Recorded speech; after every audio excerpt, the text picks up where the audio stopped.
let's be honest, we all absolutely live for the thrill of the World Cup. The insane goals, the heartbreak, the unbelievable global hype. It's unmatched. But behind the beautiful game, there is a multi-billion-dollar empire operating unlike literally any other corporation on Earth. So today, in this explainer, we are diving deep into FIFA's billion-dollar illusion. To really wrap our heads around the sheer scale of this empire, we got to start right here. 3.5 billion. That's the estimated number of people who watched the last World Cup.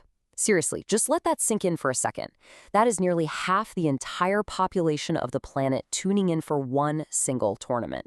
There's no TV show, no election, and no other sporting event that commands this kind of massive, unified worldwide audience. And, wherever you have billions of eyeballs, you inevitably have billions of dollars following right behind them. Which brings us to the core mystery we're unpacking today. How does FIFA actually make its money? And maybe even more baffling, why do host countries willingly agree to spend hundreds of billions of dollars just for the privilege of hosting a month-long tournament?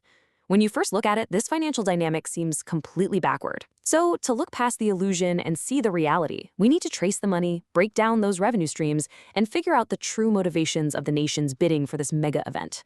To start untangling this, we have to look at how FIFA actually classifies itself. And honestly, here's the first major surprise. You probably assume FIFA is some massive for-profit multinational corporation, right? Actually, technically speaking, FIFA is a non-governmental organization, or an NGO. Usually an NGO is an organization whose mission is all about promoting a social cause and improving lives. And sure enough, FIFA's stated mission is just to promote football globally and improve lives through the sport. Sounds incredibly noble, doesn't it? Just a charitable group dedicated to the love of the game. Well, that whole NGO illusion shatters pretty fast when you peek at their balance sheet. Despite being a nonprofit on paper, in just the 2019 to 2022 cycle, FIFA generated an estimated $7.5 billion in revenue. That is an absolutely staggering amount of cash for an organization whose main goal is social promotion. And this right here is the very foundation of the billion-dollar illusion. They get to operate with the immense tax-free benefits of an NGO, all while pulling in the kind of revenue that would make a Fortune 500 CEO turn green with envy. And listen, that $7.5 billion, that's just the baseline. Let's talk about the future. For the upcoming 2026 World Cup, the tournament is expanding in a big way. We're talking 48 teams hosted across 3 massive markets: the USA, Canada, and Mexico. Because of this huge jump in scale, FIFA's revenue for that cycle is projected to hit an unprecedented $10 billion. It's a massive leap, and it perfectly shows how strategically they're scaling this business model to capture even more wealth from this insane global demand. Now take a look at this. Notice the sheer lack of diversification in their portfolio. A staggering 95% of that massive income comes from one single event, the World Cup. From a standard business perspective, that's wild. It is incredibly rare for an entity of this size to rely almost entirely on a product that only happens for 1 month every 4 years. It's putting all your eggs in one basket, an immense concentration of risk. But because the world's appetite for the World Cup is practically unquenchable, it just keeps delivering a guaranteed massive payday. So you're probably wondering, how exactly are they extracting that much money from a single tournament?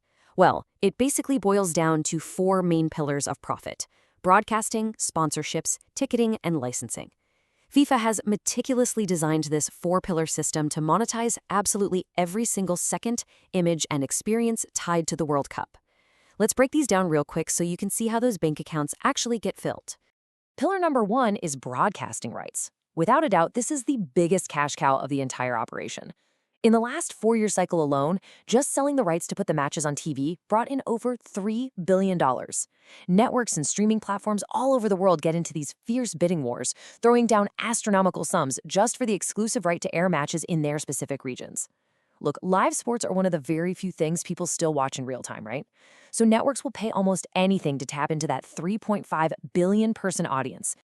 Moving right along to Pillar 2, marketing and sponsorships. Once those TV networks guarantee the audience, the world's biggest brands come knocking.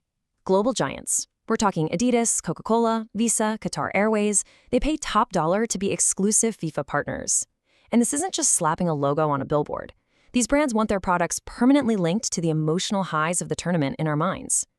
FIFA guarantees this by enforcing strict clean zones around stadiums, meaning competitor brands are literally locked out. They collectively pay billions for that undisputed privilege.